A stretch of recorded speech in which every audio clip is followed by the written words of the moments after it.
Welcome, everyone, to another episode of Kingdom of Dreams podcast, The Making of Stories. I'm your host, Jawad Mir. Today, my guest is movie critic and author James Mottram, who I've had on this podcast several times. And today, we're talking about the movie Flow, which just recently won the Golden Globe for Best Animated Feature. We talked about the animation, the storyline, the approach to the film, and a whole lot of other stuff. So, without further ado, here's my conversation with James Mottram. Excited to chat to you about Flow. We talked about it a few months ago when Wild Robot came out. I My history with Flow is quite interesting because I was standing in the lineup at TIFF uh, to see Wild Robot, and there was a guy right behind me. He told me about Flow. I had no idea what Flow was, and I immediately moved my tickets around at TIFF, and I went to see it, and I was blown away by it. I think I talked to you about that previously. We chatted.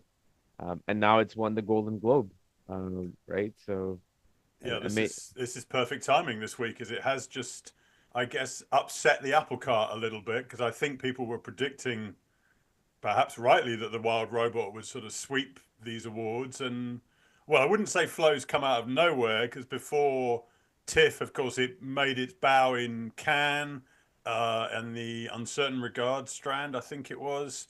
So people were talking. I've been talking about it now for I guess 9 months, and clearly your fellow attendee at TIFF had probably heard good word coming out of Cannes. That's where I first heard about it. I didn't see it there.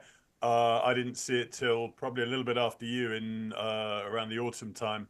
Um, but yeah, the word has been spreading about this kind of little homespun animation. I always love it when animations are made by a handful of people or even one person or something. And when you get these kind of crazy animators that just do them all on their own, and Flow, probably more than any other film I've seen, any other animation I've seen this year, has got that kind of homespun feel that it's just been made by a handful of people with a lot of love. 100%. And it's interesting you mentioned that. I went to IMDb, and normally, there's a whole list of people. I mean, it could be just for the lack of not updating it, but I couldn't find any contacts of anybody except the studio, and that was it. There were no director's name, there was nothing. But before we even talk about anything else, I would love to know what you thought of the film, considering based on your first viewing, and what did you know about it going in? That's a very good question. Well, I knew it was about a cat. Now, I am a huge cat lover, so that immediately made me go, "Oh, I want to see that." Um, and I didn't know a lot else. I think I knew it was largely, well, entirely wordless. Or I mean, I knew it was sort of without dialogue, basically, but I didn't know why it was without dialogue as such. Sometimes you can get films with, let's say, human beings in the background, and maybe the language they speak is kind of, let's say, just as an example, the Charlie Brown cartoons, Peanuts, where he's always listening to the teachers, and the teachers are kind of going whap whap whap whap. They're kind of like their language is just kind of a blurred mess. So I thought maybe it would be something like that, where because the animals listening to wouldn't understand human language, but as it turns out, I'm not really sure if we should spoil why there's the lack of dialogue in it. I don't know if you want to go down that avenue, but anyway, I didn't. I knew it was sort of going to be more about, let's say, physical, the physical nature of being a cat, being an animal, I suppose. But I really didn't know the setting, the context.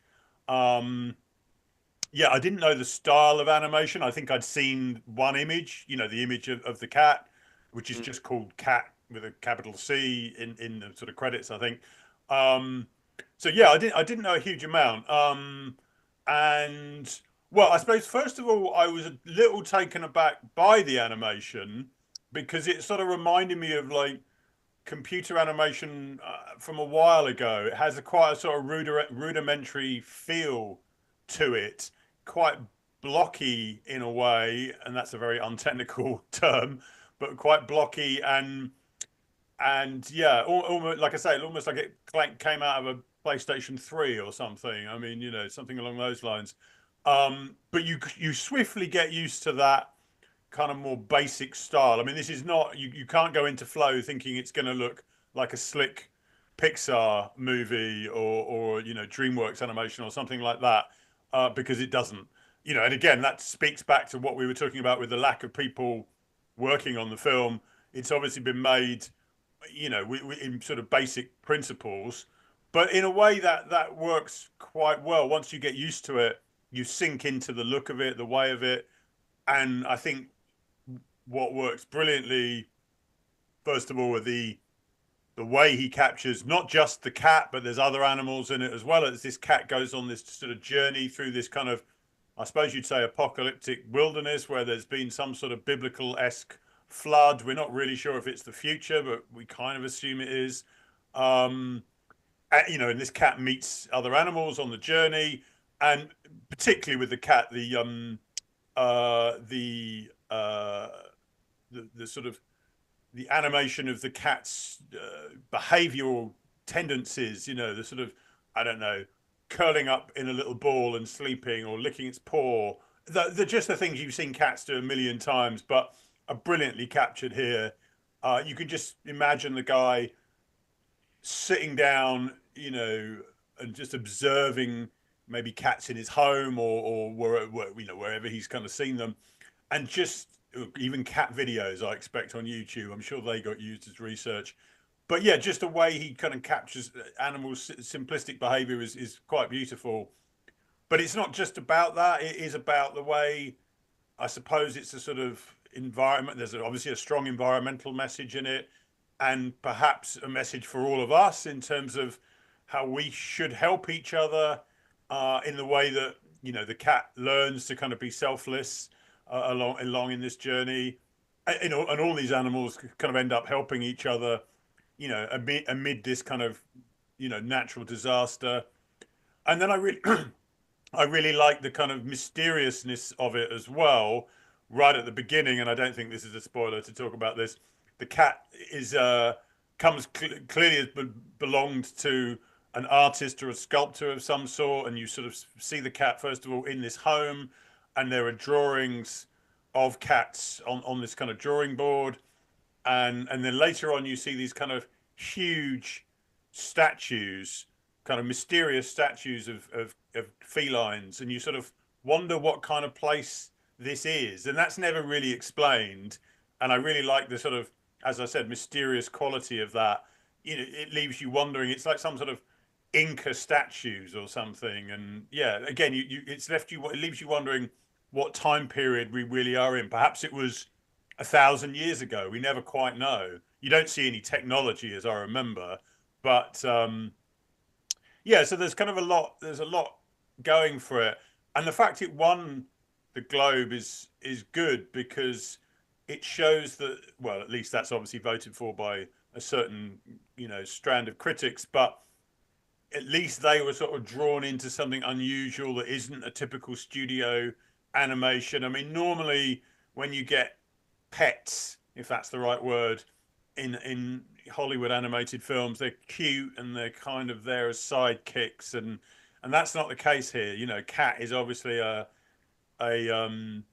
it's a lead character, and it's a very much about that animal's journey, um, and it's not there to sort of, I suppose, supplement the human story, um, because there is no real human story in Flow as such, or at least if there is, it's very much in the background as we're left wondering how on earth we've managed to screw up the planet so badly that there's been this enormous flood. Yeah, I honestly loved the fact that the few things that you mentioned, the mystery behind it, like it's not a lot of it is explained. It's just left to the audience. But I think the one of the reasons it had great animation, it had great music, it had great story and everything. But I think one of the reasons it caught people attention, and also the Golden Globe, is that in the film world, when we're making when we are watching a film, like behind the scenes, when we edit the film, we're always the messaging is that if you can mute the film and let the visuals tell the story, and even if there is dialogue, And if the visuals can tell you the story, then that means you have done the right job. And I think that's what works with this film more than anything else. 84 minutes, I think the approximate time, running time is, of no dialogue. And for you to be pulled in into this world and just pulled in right away. I think, like you said, like the first few minutes you're wondering about the animation, and then you're just sucked right into it, right? And I think that's what people appreciate, and also the fact of some breathtaking art direction, like some of the designs of the city that later come in the film. It's just absolutely beautiful. I mean, one can. Oh, I don't know what's that bird called. Do you know the name of the bird, the one that was in there? Is there a specific Oh, name is that for it? the big bird that he? Yeah, Yeah, yeah, I'm not yeah. sure what that is actually. We'll call it a bird. So there's a scene of involving multiple birds, if you recall what I'm talking about. Mm. And I thought that was so brilliantly done. It was dark, but at the same time was executed with such perfection, and it showed the dark side of. I mean, for me, those characters were human beings. Like like we're just struggling in this one aspect of a boat or whatever, and you're trying to figure out each other and you're trying to survive. But it's just about that the human condition, the dark side of us, and how do we survive based what the things that we do to survive, essentially. And yeah, and the music, oh my God, the music. I mean, listening into it in the movie theater was absolutely amazing. I can't. It's funny. Yesterday when we were talking over email, I had made a comment on some, I think it was a flow trailer on YouTube, that this film will sweep the Oscars or something along the line. And I forgot about it. And then yesterday, somebody replied back, "You were right. It won the Golden Globes." So it's just a powerful film, and I hope people get to see it. And the great thing is, you don't need to know any language. It's a universal film. Yeah, it's funny. We were talking. I was talking with a friend the other day about. This is slightly off topic, but Mr. Yeah, yeah. Bean, the comedy character Mr. Bean, Right, and how right. that film, when they did the film version of that TV series with Rowan Atkinson, he's obviously a kind of goonish character that gets into lots of mishaps. But when they did, Mr. Bean goes on holiday, I think it was called. It was a huge hit, and of course that's because it's a practically silent work, and there is no language barrier.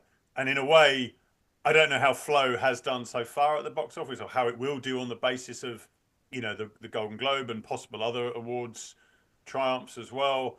But you feel like it has potential to do really well everywhere simply because of the lack of language barrier. I mean, you could easily get released in China, for example, which is obviously can be a tricky market to release films in, but here, has a really good chance of appealing to, you know, uh, people from China just as it could appeal to anywhere else. So, yeah, it'd be interesting to see how it does if it gets picked up by companies that have the muscle to market it properly. And the one of the great things about this film, aside from all the stuff that we talked about, it I mean, yeah, you can argue that it's the end of the world or it was the end of the world at some other time because we don't know the time period. It didn't have any political agenda. It was just a story. And I think people now, the audience right now is in that time mind frame where they do not want to be preached. It was just a simple, flood came in or the sea levels rose or whatever that was, and their survival. And again, there was no, yeah, I mean the dog. I thought the dog character was kind of interesting. There's always one of those among a group of friends or in many of those disaster movies where somebody's just in their own world. And I thought that was kind of cutely done. It was really nicely done the way they how put in the dog and the cat was kind of the lead along with the bird, I would say. Mm. It's what did you make of what I was touching on earlier about the style of animation, which is basic on one level. Did that put you off initially, or did you just go with it? I was trying to figure out in the first 2 3 minutes what kind of animation it is. Um, and when the waters level start rising, then it just kind of became to me more like 2D slash 3D slash motion capture. Like it just felt like everything to me. And then interestingly enough, now with the advent of technology, I mean, in the last 4 months, AI has gone through the roof, especially in visuals. Like there's Google VO2, there's OpenAI, Sora. Had the movie come out now, I would have guessed it had to do a lot with AI. But I mean, it came out at Cannes, so I highly doubt there's any of that. But I just felt it was a combination. It felt like a combination of 2D because of the painting, but 3D objects, and it also felt like motion capture at certain points. I again, I was thinking about that, but the story was and the characters were so well done that I completely forgot about it after 2, 3 minutes. And even if it was AI, which it isn't, I couldn't care less at this point because the film was amazingly done. Yeah, I mean, I'm just looking at what films it beat to the globe. So you had like Moana 2 and Inside Out 2. It's obviously, Inside Out 2 is the biggest hit of Yeah, 2024. yeah, The Wild Robot, which we touched upon, which is is an excellent studio movie. There's no doubt about that. And the Wallace and Gromit movie, which was shown in the UK on Christmas Day, and it is absolutely fantastic. It's yeah. one of their I best. love, I love the movie. I love that Yeah, movie. and I have to say, this is my favourite animation of the year: Memoir of a Snail, the Australian stop motion animation, which is a brilliant piece of work. Not really that suitable for kids, although maybe the director would disagree with me. But it kind of means that's a really strong year in general for animation. I mean, I wasn't blown away by Inside Out 2, but I appreciate that. Lots of people loved it, and obviously, as I said, it was the biggest hit of the year. That's got to count for something. And Moana 2 has done pretty well at the box office as well. And yeah, and these other ones are all really interesting, innovative animation. So it feels like it's a very strong year almost. I mean, most of the time these days you hear a lot about Annecy, the animation festival, which I think is where Flow also sort of appeared, and Mm-hmm. that seems to be a stronger and stronger kind of platform, let's say, for launching animations every year. And I don't know, it just feels like a really robust time for the medium. I don't know what you think. It is, it is, and I'll tell you an interesting. There's a film. Have you heard of The Glass Worker? No, I haven't. Okay, look it up. I haven't seen it, but there's a guy in his early 30s from Pakistan. He hand drew that entire film. It's a very first Pakistani hand-drawn film, and they were trying to push it, like do a whole campaign at the Oscars. And I don't think it's gonna get through because there's so much competition. But the fact that in this day and era, a hand-drawn film was made, and it has like an anime type feel to it. It's about war, it's about love. I feel very mixed about the animation's future because I don't know if you have seen some of the AI samples of Google VO2. If you haven't take a look, it's just I'm wondering where animation is going to head if people are just going to be able to make these things very, very quickly. Um, and but at the same time, there's a rebirth of animation ever since Spider-Verse.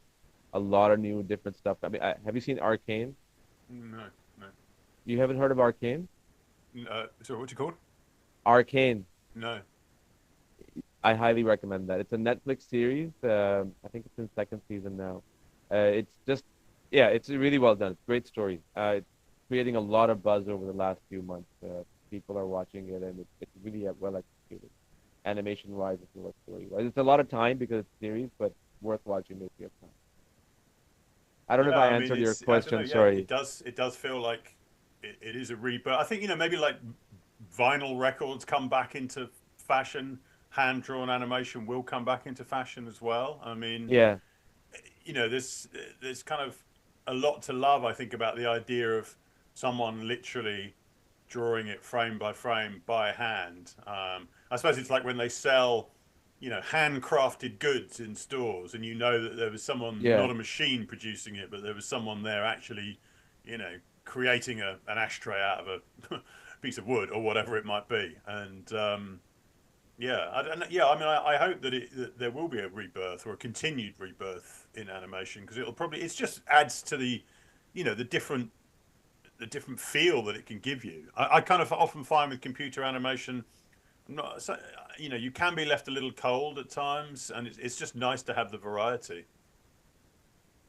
Yeah, no, I agree. And I think, the traditional animation started with Snow White and Seven Dwarfs in 1939. And computer animation obviously came with Toy Story, but there were certain elements of computer animation in films like Rescuers Down Under, which was in the late 80s. So that's almost 60 years of sorry, was it 60? 50 years of traditional animation before the whole 3D kind of started kicking in. And now if you look at it, it's been almost 33, 34 years since Toy Story came out. So people's appetite is, you know, kind of like, okay, because again, it's like you look at a Pixar film, you look at a DreamWorks film, it just feels like a 3D film. It's great, nothing wrong with it, but until something different pops out, then it catches people's imagination a little bit more. Obviously, the story matters too. I also think it's funny because you mentioned that, and I've been saying that about AI. I also think just like visual effects kind of got too much and people got tired of it, and they are getting tired of it with Marvel movies and everything. I feel we're like at that place with animation, and we will be at that place with with live and animation when AI becomes more stronger because people would still want to see something original because there's a personal connection, there's a personal touch to it by a human being, a story, a hand drawn frame, whatever that is. Yeah, no, I think so. I mean, in the end, it's how there are all these tools that are available to filmmakers now, but of course, it does always come back to the story.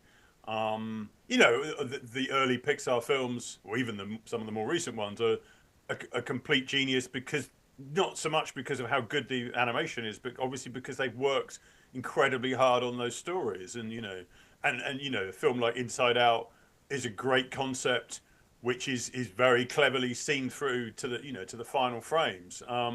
Not all animations can really say that basically, or not all films generally can say that they've got that much thought put into them, into the stories. But yeah, I guess sort of bringing it back to flow, something like that.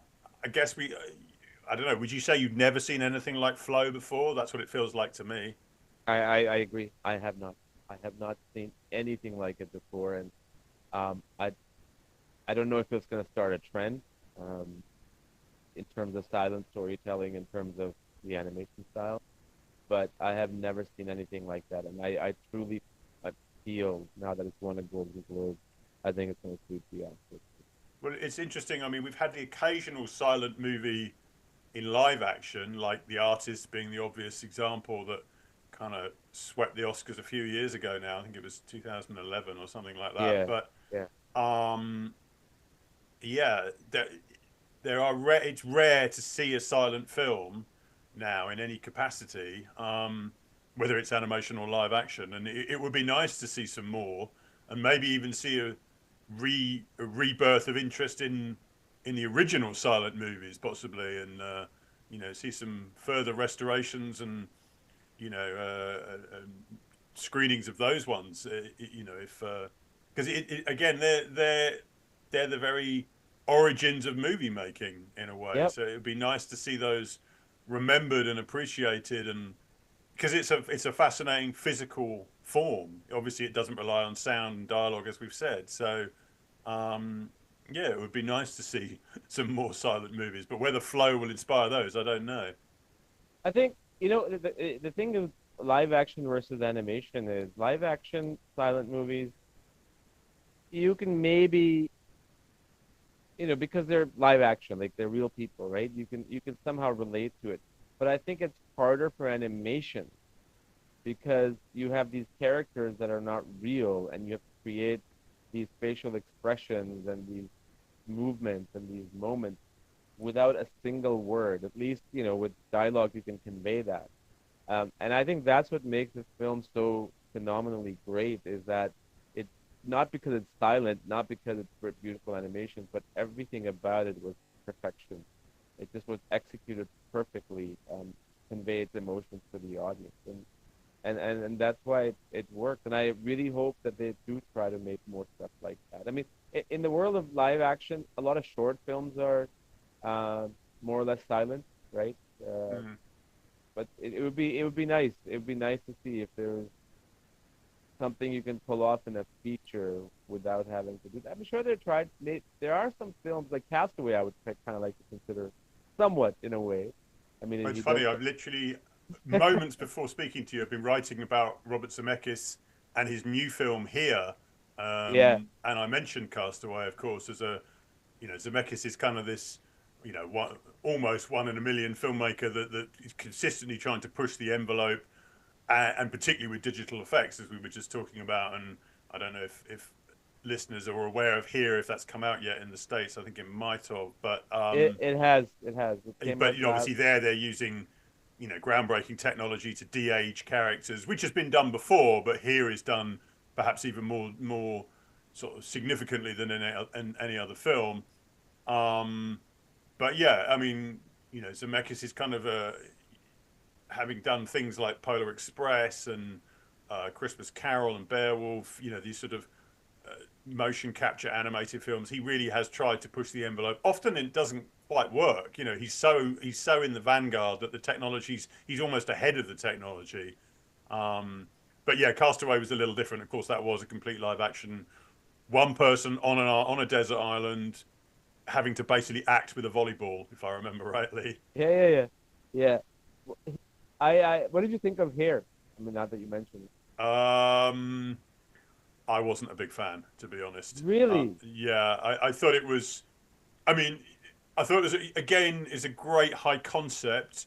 The high concept being obviously it shows various people's lives across centuries all in one space. So whether it's a patch of land or then later a house that's built on that patch of land and who has gone through that space across the centuries is a really fascinating idea.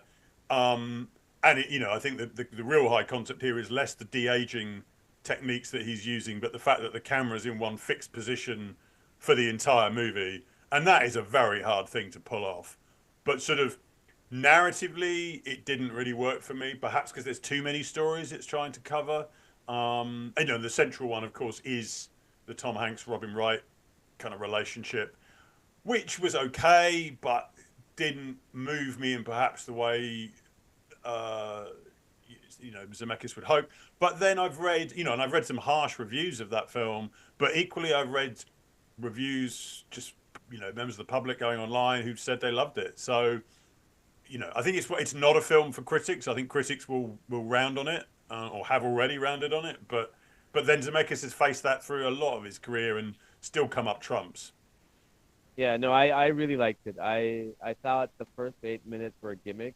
I had the cinematographer Don Burgess on the podcast, and I thought the art, the characters was really well done. Like especially the way it ended.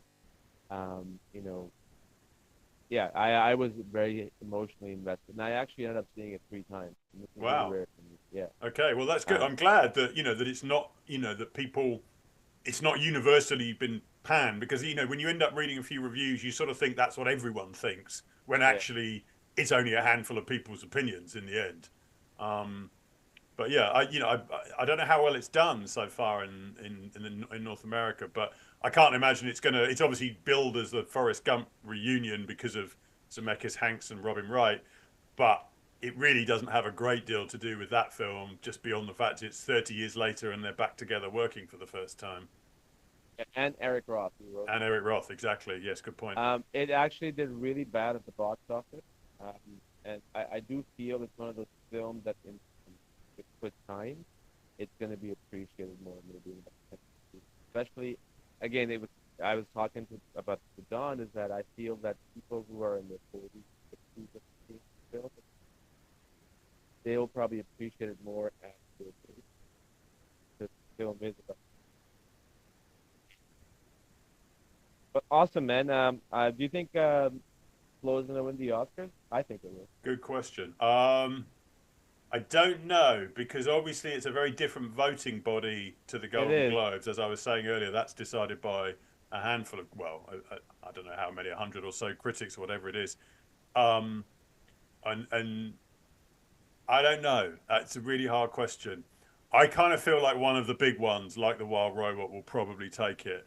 But the thing is, even the fact that it'll most likely get nominated will put it in the spotlight, and that's really good for a small film like Flow, which Yeah. is being released, I think, by specialist companies. I think in the States it's being released by, I'm just looking at this, Sideshow and Janus Films, who did films like Drive My Car, which the Japanese film that did really well at the Oscars. So if they handle it correctly, maybe it could, but they're going to have to be as innovative in their campaign as the film itself is, if you see what I mean. I mean, they're really going to have to beat Yeah. the big boys, the might of Pixar and Moana 2, etc. It's going to be tough, but you never know. I don't think Moana 2 or Inside 2 have a chance. Not because they're not good or bad movies. I just don't think they're going to be because they're older. I think it's either me slow,